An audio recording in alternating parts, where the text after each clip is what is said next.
নমস্কার, আপনারা দেখছেন খবর স্বাধীন। এই মুহূর্তে রয়েছে আমি সৌগত। ইতিমধ্যেই বিজেপির দ্বিতীয় দফার নির্বাচনী যে প্রার্থী তালিকা সেটা ঘোষণা হয়েছে। এই মুহূর্তে রয়েছেন আমাদের সঙ্গে টেলিফোনে সরাসরি বর্ধমান দক্ষিণের বিজেপি প্রার্থী, যার নাম ঘোষণা হয়েছে মৌমিতা বিশ্বাস মিশ্র। মৌমিতা দেবী, প্রথমেই আপনাকে স্বাগত জানাবো খবর স্বাধীনের পর্দায়, এবং আপনার প্রথম প্রতিক্রিয়া।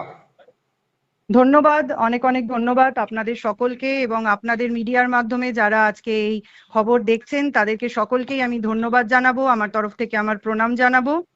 প্রথম প্রতিক্রিয়া একটাই, যে দল অনেক বিশ্বাস এবং ভরসা করে আমাকে এই গুরু দায়িত্ব দিয়েছে এবং এই গুরু দায়িত্ব পালন করবার ক্ষেত্রে এক পাও পিছু পা হব না এবং কোনো জমি, 1 ইঞ্চি জমি আমরা ছাড়বো না।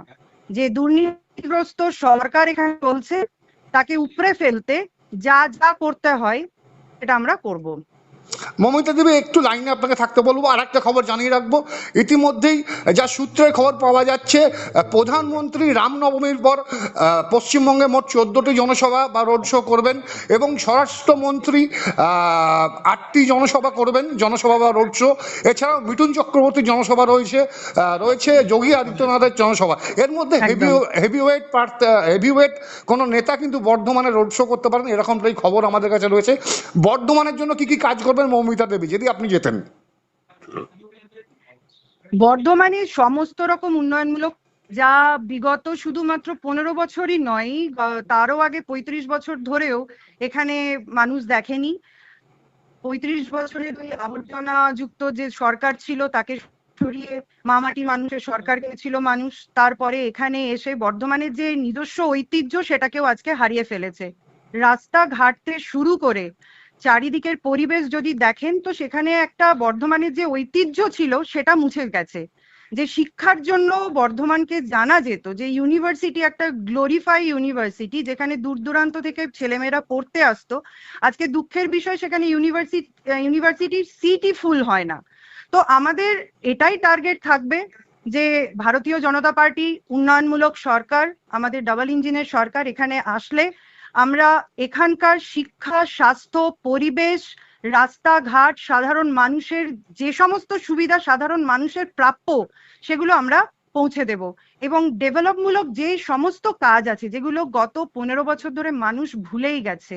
দুঃখের বিষয়, আইন ভেঙে পড়েছে, শিক্ষা ভেঙে পড়েছে, স্বাস্থ্য ভেঙে পড়েছে, সে সমস্ত দিকে আমরা নজর দেব এবং আমাদের যারা ছেলেমেয়েরা আছে যারা পড়াশোনা করে আজকে হতাশ হয়ে গেছে সেই জায়গাটাকেও আমাদেরকে ফিরিয়ে আনতে হবে। এবং আইনের যে কথাটা আমরা বলছিলাম, বর্ধমান শহরে আপনারা জানবেন যে তোলাবাজি যে একটা ব্যাপার চলছে, বিভিন্ন দিক থেকে আপনারা সূত্র থেকে খবর নিশ্চয়ই আপনাদের কাছে আছেন, যে তোলাবাজি, তোলামূল যে সরকার তারা সবসময় করছে, সেই আইনকে কিন্তু আমাদেরকে ফিরিয়ে আনতে হবে। বর্ধমানের মানুষ শান্তিপ্রিয় মানুষ, বর্ধমানের মানুষ শিক্ষিত মানুষ, সচেতনশীল মানুষ, সেই অবস্থায় আমরা ফিরিয়ে আনবো। মৌমিতা দেবী, আমি যতদূর জানি আপনি ছোটবেলা থেকে রাজনৈতিক পরিবারে বড় হয়েছেন, সম্ভবত আপনার অরিজিনটা মুর্শিদাবাদ, আমার কাছে যতদূর তথ্য আছে, কারণ আমি অনেকদিন ধরে চিনি আপনাকে। সেই জায়গা থেকে আপনার এই ছোটবেলা থেকে যখন রাজনৈতিক পরিবেশে মানুষ হয়েছেন, সেই জায়গাটা কতটা কাজে লাগবে আপনার এই নির্বাচনে? অবশ্যই, বাবার জন্যই আজকে আমার রাজনীতিতে আসা। সারা জীবন বাবাকে দেখেছি অত্যন্ত সততার সঙ্গে, আদর্শের সঙ্গে মানুষের পাশে দাঁড়াতে, এবং তারই শিক্ষায় বড় হয়েছি, তারই আদর্শ নিয়ে রাজনীতিতে পা রেখেছি। আজ নয়, বিগত 15 বছর ধরে রাজনীতির সঙ্গে আছি এবং এটুকুই জানি যে বাবা মার কাছ থেকে যে শিক্ষা পেয়েছি, আদর্শ নিয়ে এবং সততার সঙ্গে মানুষের সঙ্গে সারা জীবন থাকবো। যতদিন রাজনীতিতে থাকবো ততদিন এই আদর্শ বোধ নিয়েই থাকবো, আর এই আদর্শ বোধের জন্যই কিন্তু ভারতীয় জনতা পার্টির সঙ্গে সব সময়। আর শেষ প্রশ্ন, প্রচন্ড ব্যস্ত আছেন আপনি, প্রচার কবে থেকে শুরু করছেন এবং কখন থেকে?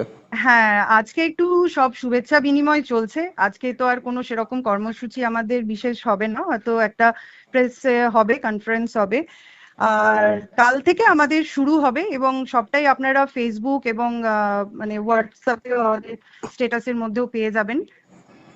অনেক ধন্যবাদ মৌমিতা দেবী, আমাদের সঙ্গে টেলিফোন লাইনে ছিলেন বর্ধমান দক্ষিণের বিজেপি প্রার্থী মৌমিতা বিশ্বাস মিশ্র। নমস্কার। নমস্কার।